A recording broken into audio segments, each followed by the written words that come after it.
Howdy folks, how are we doing? We're back on FS25, Asina Velka. Here's the map we're on.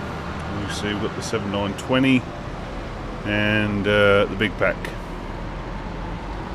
Have to go and bow that 75 acre, or make a start bale on that 75 acre of oats. So we can get some straw in the shed. You can see, as requested, I am showing you the setup. So yeah, I mean this setup suits me. So obviously the microphone, not normally using that, not only when we're doing the videos. We've got the Thrustmaster T48 with the, was it the heavy equipment pack, I think, or something like that. So it's basically adjustable steering column, so you can do that with it, like get it set to where you want it. And it's a bit more of a realistic angle than, like, cars are more upright, but you know, loaders, tractors, combines tend to have, you know, the steering wheel tends to be more flat, so it copies that a bit more. Look, we've also got the pedals, and we've got the 8-speed Thrustmaster gear stick. Just like I say, I still can't use 8th gear because I can't remove the key binding of 8th to open menu. So, but you know, is what it is. We've also got the paddle shift on here, which I don't like using really. So for power shift tractors, I use the joystick, which is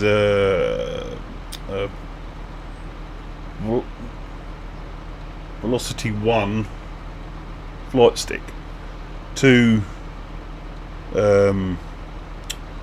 throttle quadrants, and obviously it's a nice joystick. It's a bit tall, but it's a nice joystick.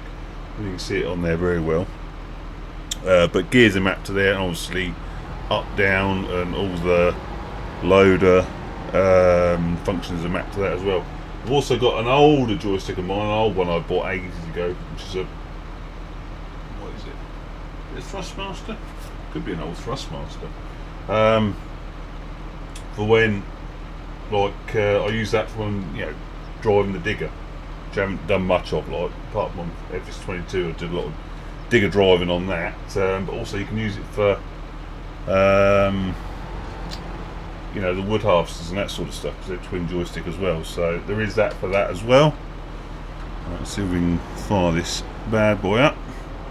Like I was saying in the last video, sim dashboard as well. We've also got the keyboard there as well, just to make life easy, like, because you know, still need the keyboard really. So the sim dashboard, hopefully you can see that fairly clearly. The mic's not in the way, probably is a little bit.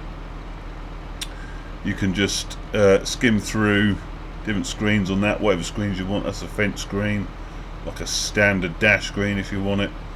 Combine screen for Alexian.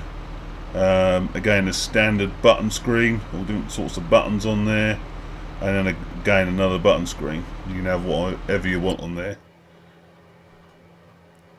I must have pressed something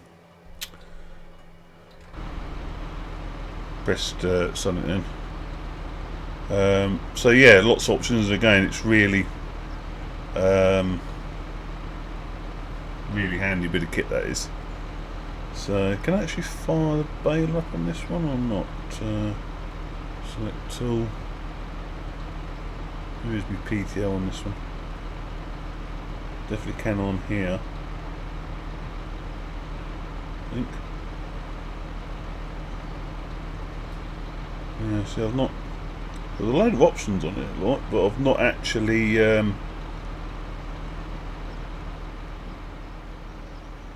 We need to unfold first, didn't we? Oh, that's lift up and down. So yeah, I'm still getting used to all the systems you've got on here. Aha, so that's PTO. So is that unfold? No, that's up and down.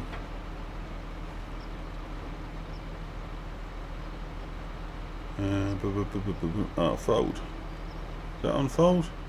Yes, there you go. There's unfold. Oh, I'm being thick. Yeah, so big pack 1290 there. PTO, and then that'll be the pick up and down. So we are good. I've got the cruise control set to this slider here.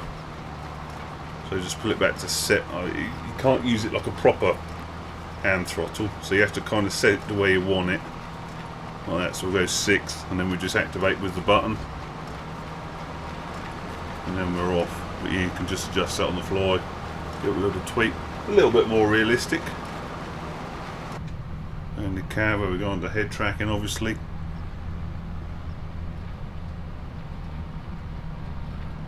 And as you can see how much now I'm moving my head to look round. So I can still see the telly lot, obviously.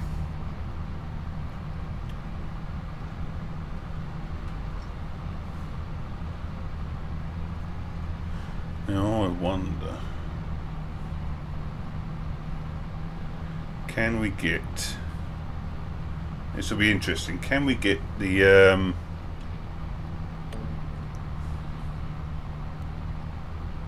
no field detected for preview, working with 10 meters. Yeah, seeing whether you can get the AI worker to do it or not. Doesn't look like you can. Well, there's no reason why it shouldn't be able to follow you.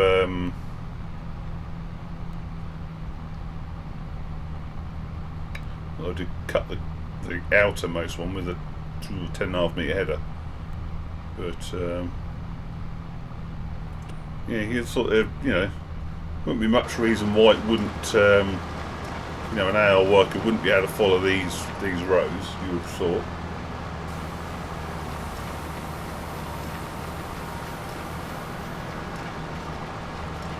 See, that would have been a nice touch. I could set them off Baler, and then I can come along and pick up.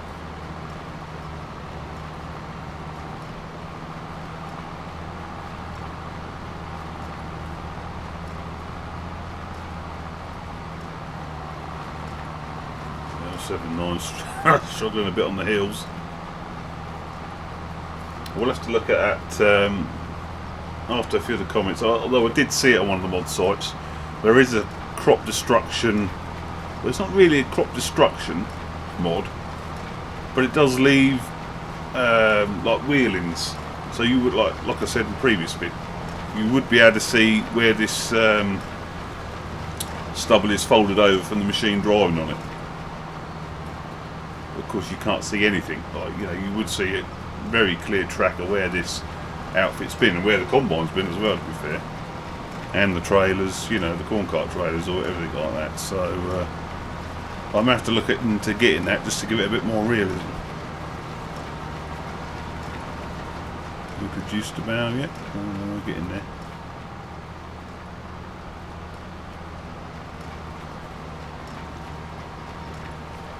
Any straw you do miss on the headlands, you can pick up when you do your ups and downs.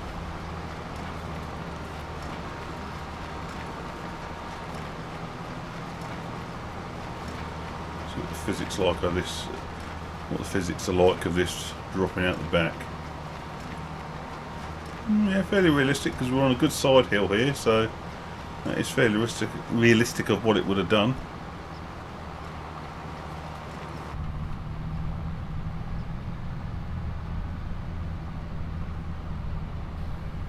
Yeah, so we should get a good few bows off this. So I was aiming not to have to drive it myself, but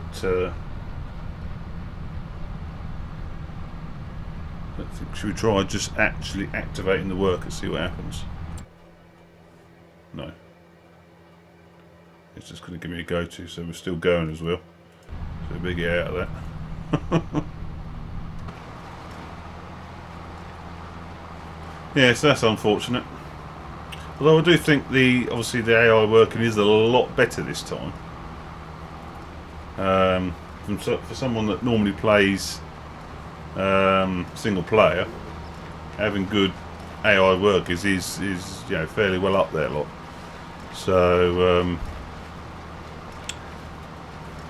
yeah, like I did get the combine to cut basically all of this on its own. And it did have a little bit of a think, like when you open the game up again, on the base game maps it would restart automatically, but I had to restart it, and when I manually on this particular map, and when it did it, it would go for quite a long drive on its own without cutting anything, reset itself, and then it would go, and then it did cut basically everything. You know, it did cut everything that it should have done, like, without any intervention from me, like. So it was quite impressive. Certainly a lot better than previous. You know, where you had to try and line it up with what you were already cut. You had to do the headlands yourselves. Well, you know, it does, in theory, do it all itself these days. And a lot more realistically as well, with the turns and stuff. Not done anything on the game, so I'm still like, I don't know how, you know, what silage is like. Like, this is my first time seeing what the baling's like on it. The combining, obviously. I'm not saying not done any cultivating, ploughing other than that plough test video.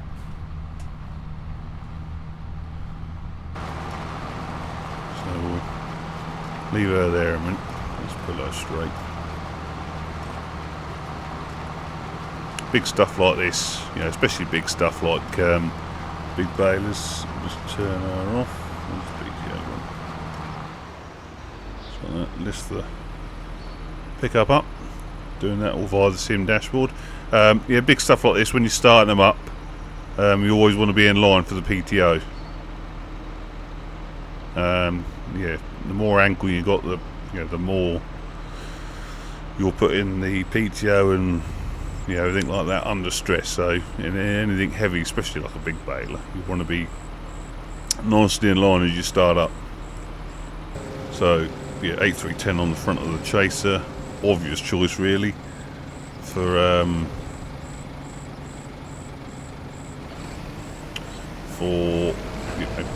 jobs like that. Fast track is a no-brainer. You know, speed, power and comfort, fast track is the answer. I've never actually used one of these R-Cousins before. The only one I've actually used in real life is the Heath Super Chaser.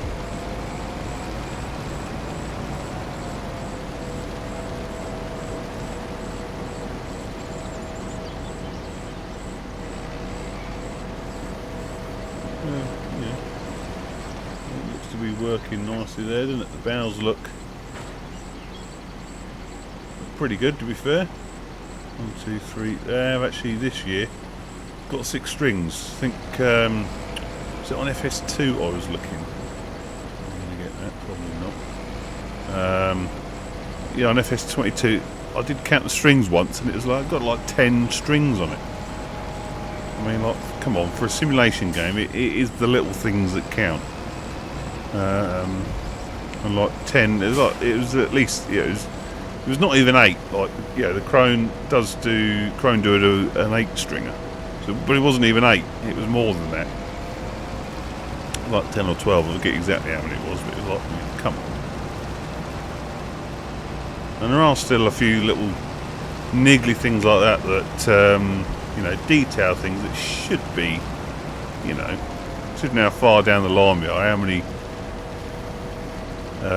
editions of the game we've had now, should be a lot better. Like back at the farm there, we've got. Tell you what, we'll even do it. We'll nip back to the farm. We'll just tab out a minute. Yeah, that'll do. Nip to the dairy building.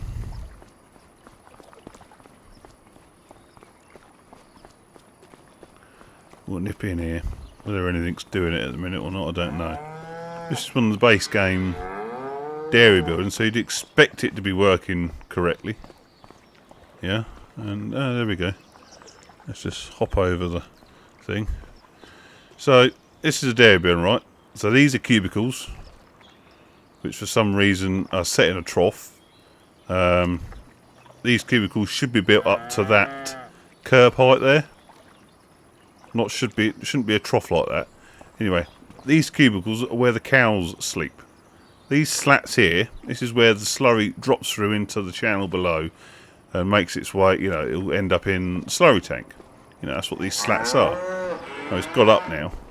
But they have the cows laying on the slats.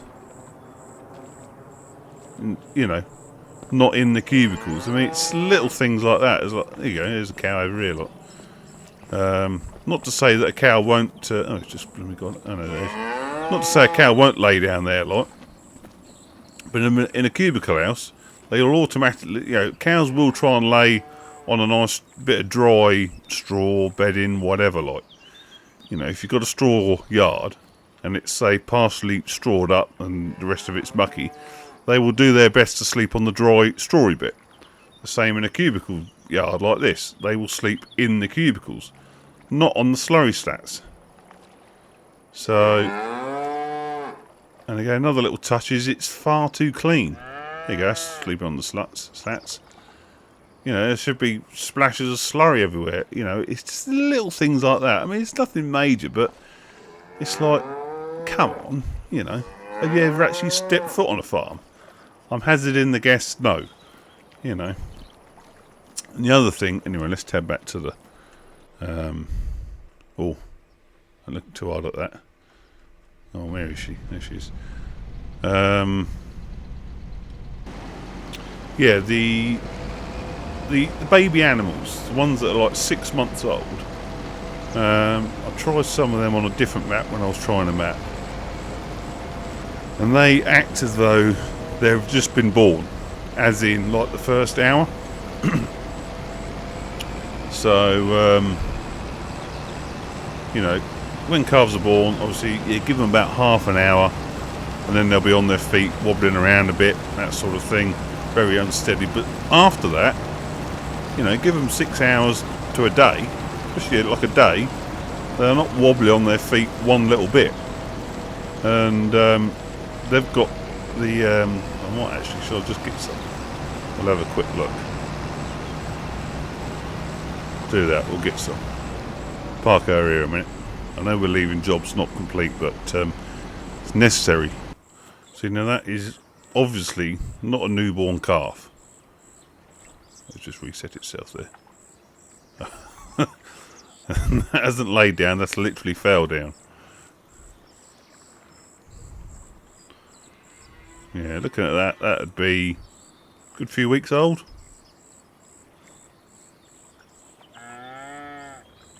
So, you're going to get up? Yeah. See, animations are a lot better.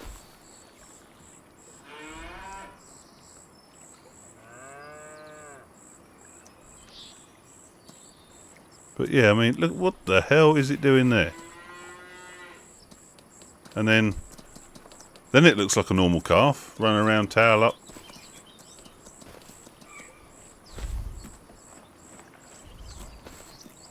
And then, yeah, it's trying to fall over again. No, I mean, it's like that. It's just me being picky, I suppose. But where was I? Got the, there's a 6 month one here as well somewhere. Where's that gone? Is that it over here? Yeah, it's just me being picky, I think. But you know, it is a simulation game. See, that looks better. That's what the other one should be doing.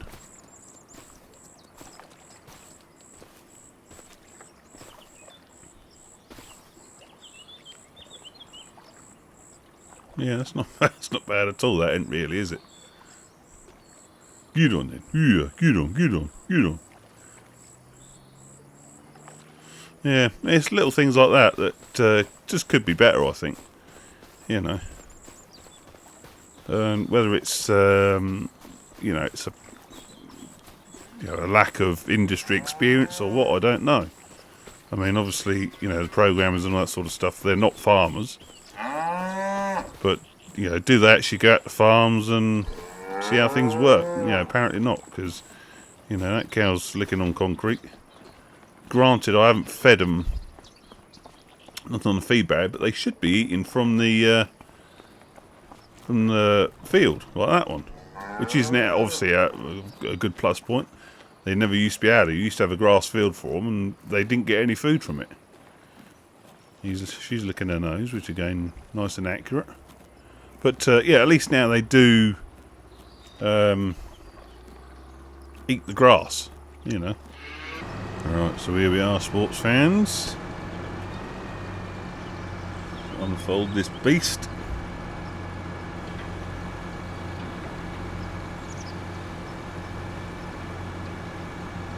So it's an 8-metre Tiger, rated at 440 horsepower, which is actually a bit more than what I've got under the bonnet of this 9420.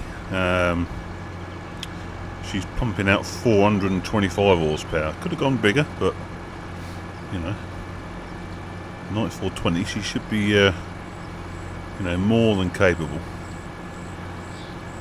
So we'll set the cruise at 6. She's got a full power shift transmission, so we'll go in 4th, see where that lands us.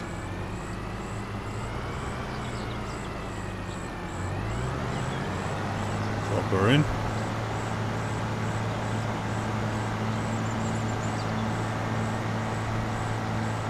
Beautiful.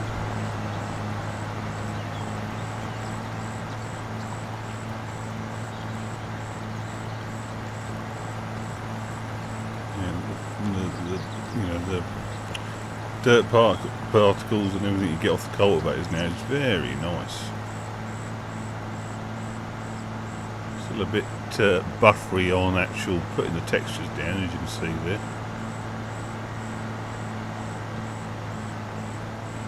It does come.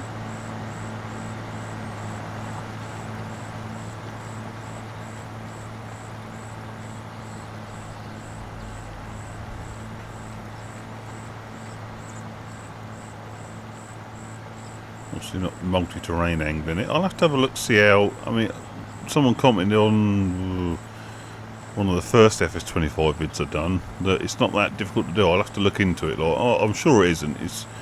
You've only got to go into the XMLs and change stuff, so right, I'm going up the gears now. There you go, 9th she's just coming off the full stop now. Off the throttle stop. Yeah, 425 horses is definitely enough.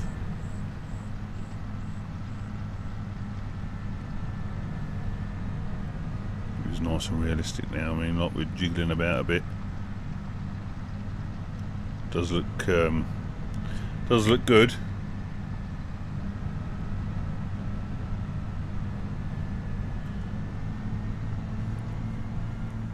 Lift her up.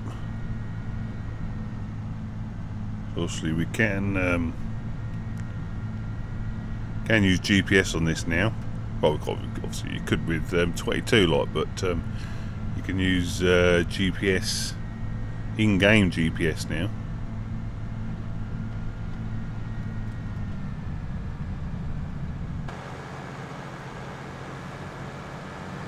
There we go. It's a nice tool, that is. A very nice tool. You should crank over this ground fairly quickly. Yeah, still a bit, you know, there's nothing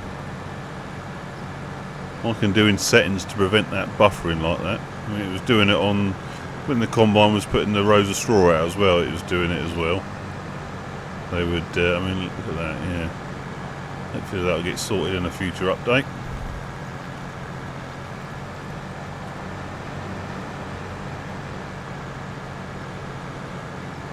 The other thing I do like now going with the new game is how they do dirt the vehicles up and not the tyres get dirty. Obviously it's a bit too early yet, but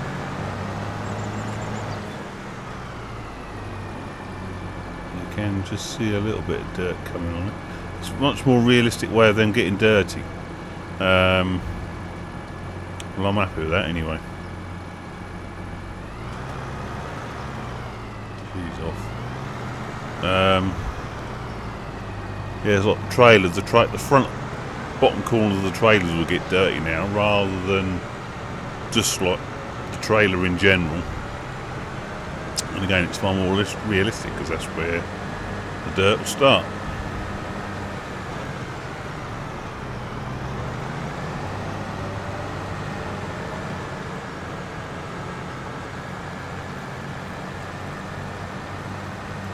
One thing, I've not had it rain yet, so and obviously nothing on the forecast at the minute. So it'd be interesting to see what the rain's like. Obviously it looks good of what I've seen on videos and stuff, and how then the wet soil attaches to the gets in the treads of the tyres and everything. A lot more realistic. So anyway, there we go. It's enough of me waffling on for this vid.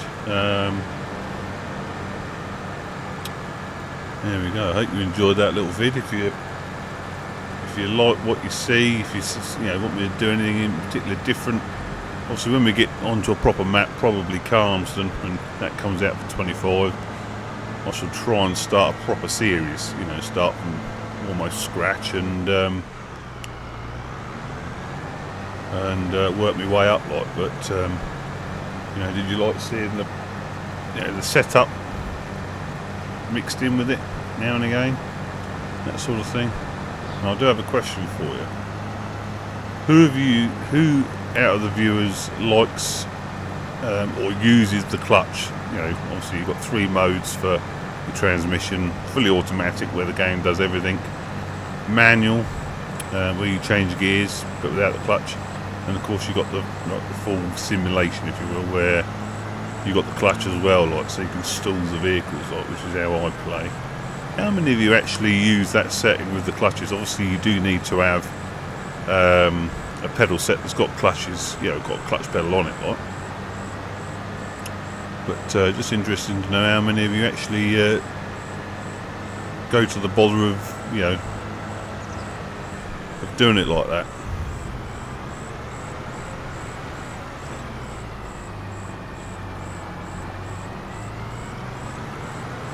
Anyway, like I say, that's enough of me waffling on. Hope you enjoyed this vid. See you on the next one. Ta-ta!